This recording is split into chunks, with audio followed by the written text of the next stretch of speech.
Hi, welcome to Crochet Social.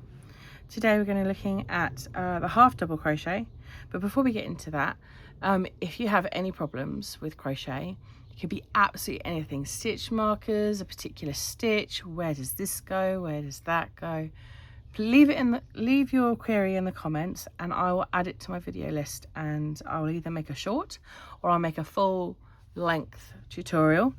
So this is a half double crochet in the US terms, and is a half treble crochet in UK terms, and it's a lovely stitch. It's all lovely and compact, and you can do some different things with it to create some lovely texture. So as always, I use a chunky yarn when I'm doing my videos. I find that the stitch detail comes out really well. The label says to use a 6mm hook. Now with the half double crochet, I like to go up to a 6.5, maybe a 7, depending on what I want and what I want the drape to be like, because as you can see, this is quite stiff, and if it was a 6mm hook, it would be even stiffer. Because you have all of the yarn of a normal double crochet stitch inside this stitch to make it a half, it can be quite dense. So that's why I like to go up a hook size, and sometimes even go up to a 7. And what I might do is do my next sample in a 7, and then you can see the difference. So let me find my 7. What was in here? There it is, my 7. Now this is a Knit Pro hook. They're lovely. They got the same weight as a Clover Amoir, which I really love. But Clover don't do metal hooks past a 6mm hook, so that's why I like the Knit Pro. So as always, we start crochet with a slip knot, and I like to show you different ways of doing a slip knot. I've done around my hand, around 2 fingers. I've done a loop on the table, and I think I'm just going to show you a loop in my fingers today. I'm going to leave a nice tail, loop it around my fingers, take my fingers out, created a loop, put another loop through that one from my working yarn. Your working yarn is what comes from your ball of wool, and your tail is the end of your yarn, and we're going to pull that tight like that, and we have a slip knot. I'm going to pop it on the hook. I'm going to make sure that it's not too tight but also not too loose, and then we're going to start chaining. And this is beginners basic stitches, so I'm going to explain it as if you've never picked up a hook before. So this is our hook. This is the hook end. This part here is the shaft. On this one it's pretty short, but that's okay. I'm not doing any puff stitches or anything that needs a lot of room. So when we yarn over, we want to grab that yarn so it comes over the hook towards us. We turn the hook down to face down, and it comes through, and it comes through a lot better than if we just hooked our yarn and pulled it this way. Can you see how it's getting stuck? So yarn over and pull through. That's 2, that's 3, and this is a chain. We're just going to chain 15 for this sample. That's 4, 1, 2, 3, 4. Now I like to hold my index finger up, my yarn wrapped around my hand, and I like to hold my work as close to my hook as possible when I start, with my middle finger and my thumb, and I wrap the yarn around my ring finger and my baby finger. I don't loop it around a finger, I just weave it in and out my fingers, and then I just hold these two together, not tight, just placed together as a form of tension. Yarn over, pull through. This will be number 5. 1, 2, 3, 4, 5, and again 6, 7, 8, 9, and then I'm going to move my fingers up, and 10. Can you see how my chains got quite big and they're all different sizes? It's because I didn't move my hands up quick enough. So what I'm going to do is I'm going to come back to about my 3rd chain, and you can count this very easily. See these V's you have? So this is 1 chain, this is your 2nd, this is your 3rd, and this is the loop your hook goes into to create your next chain. So let me show you again. My index finger holds the yarn up, my middle finger and my thumb are pinching the last chain I was on. I'm going to yarn over and pull through. I'm going to yarn over, pull through, and I'm going to move it up. Yarn over, pull through, yarn over, pull through. Because I'm using a bigger hook, I'm keeping my middle finger and thumb holding the yarn, holding the chain, sorry, a little bit closer than I normally would, because it can kind of get a bit too baggy on yourself. Let's have a little count, see where we got to.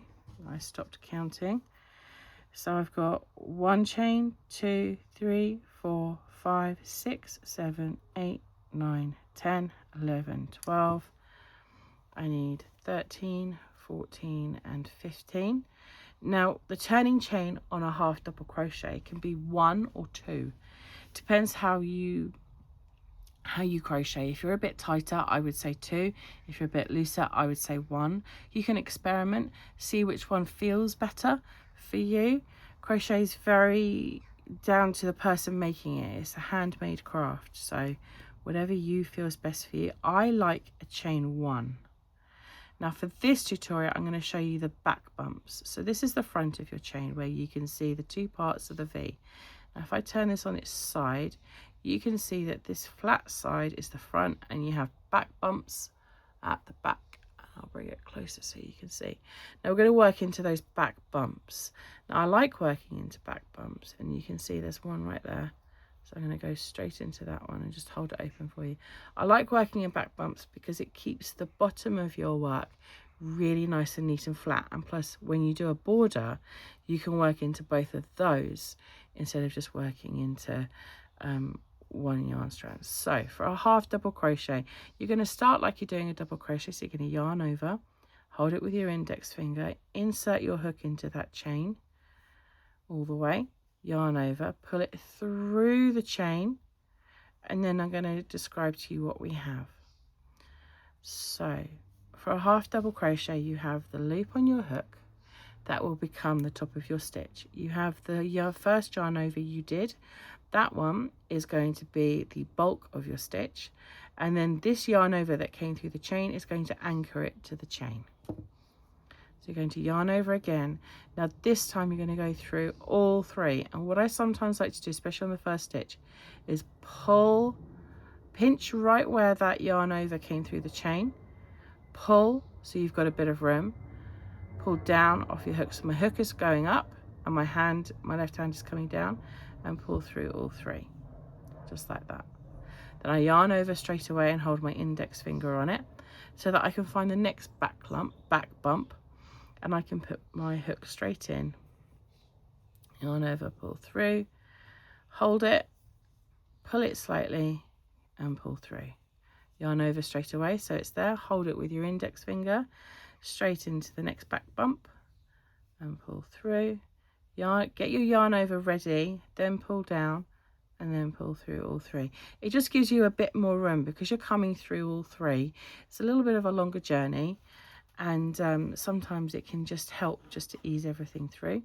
So my yarn over and my index finger are ready, straight into that back bump.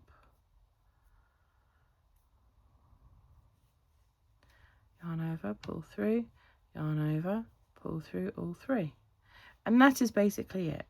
I have shown you now how to do a half double crochet stitch, and it is that all the way down your chain. Now remember, as always, the first row of a project and the first round of a project are always the most tricky. You're trying to find your chain space, you're trying to find where your hook is going. It's all a little tight. So just take your time doing that first row, and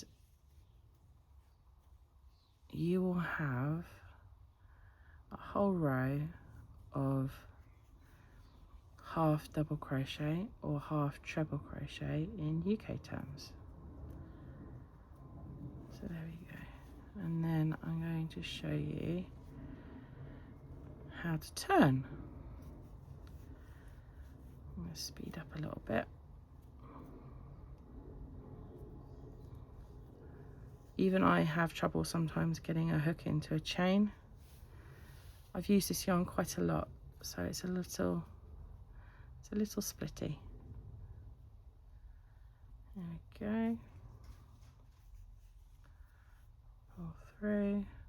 So the last chain on my row, sometimes it's a little tighter than the rest, sometimes it's a little harder to find. But if you know how many stitches you're doing, you can always give it a quick count. So there I am at the end of my row. I'm going to chain one again. I'm going to turn my work. So we work right to left in crochet if you're right-handed. So we turn right to left. This is the back side of our work. I'm going to yarn over. Now that chain doesn't count as a stitch, so I'm going to go straight into that first stitch. Yarn over, pull through. Yarn over, pull through all three. Yarn over, insert your hook into the next stitch. Yarn over, pull through all three.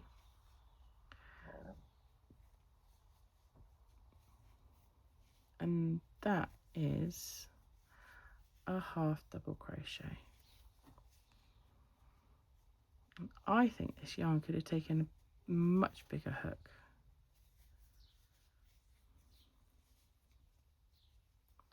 Could have gone up to an 8mm hook. It's all about experimenting and what works for you. On the back of a label, on a yarn label, the crochet hook sizes, they usually just follow the knitting sizes. And knitting uses a lot less yarn in a stitch than a crochet stitch, so they don't always factor that part in. So here I am almost at the end of my row. I have 2 stitches left, but it looks like I've only got 1. So I'm going to do the second to last one here.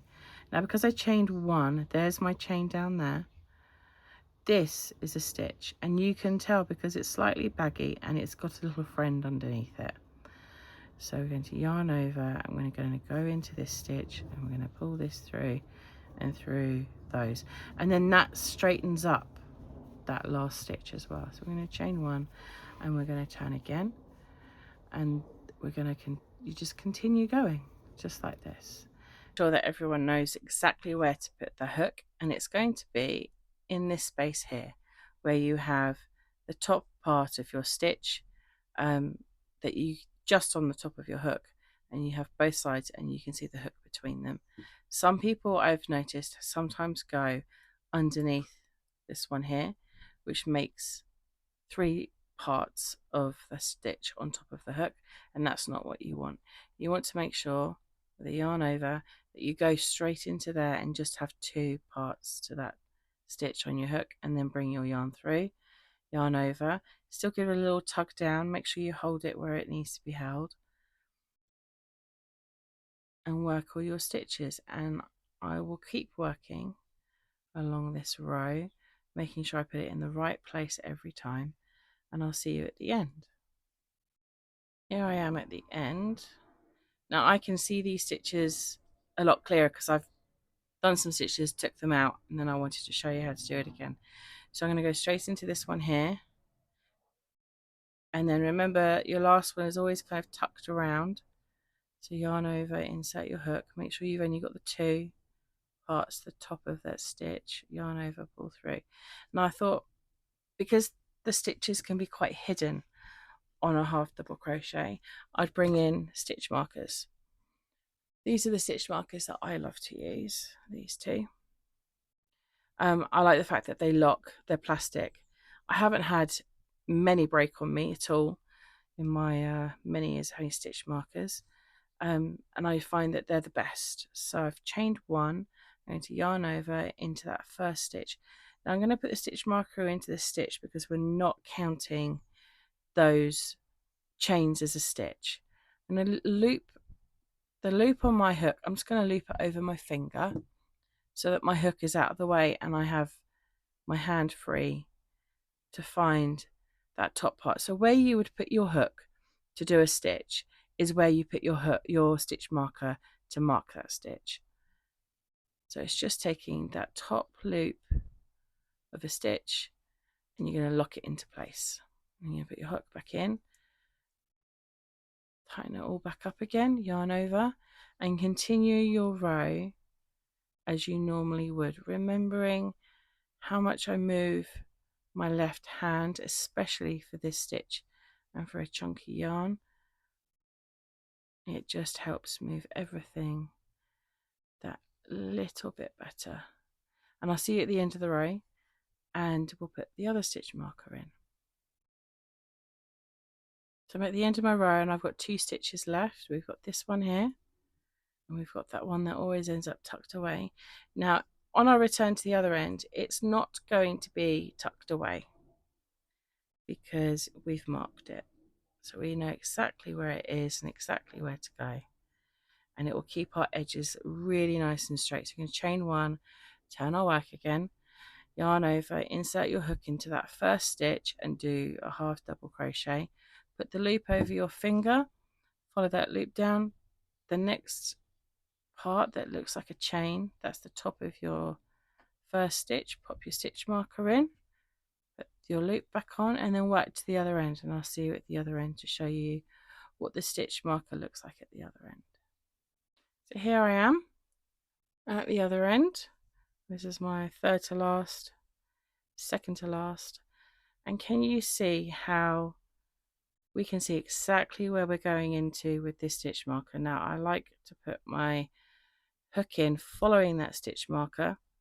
Once it's all in, it's pretty snug in there, so I take my stitch marker out, yarn over, pull it through, yarn over through all 3, chain 1, turn, and then do my next stitch. Can you see how I didn't really stop?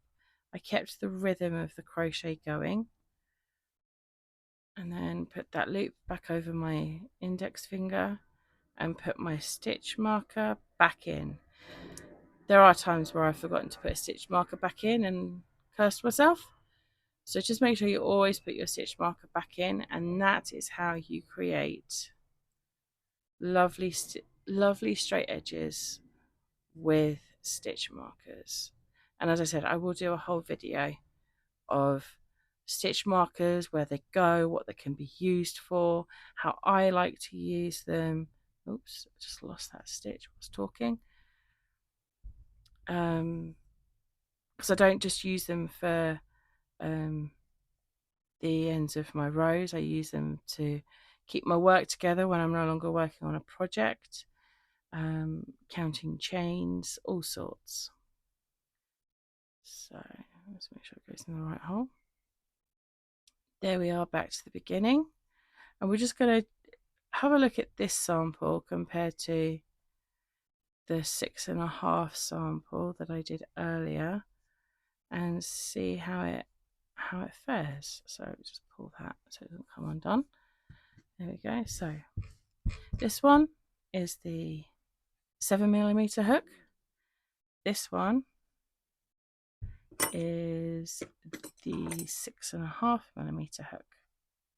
So as you can see, there is a size difference going on.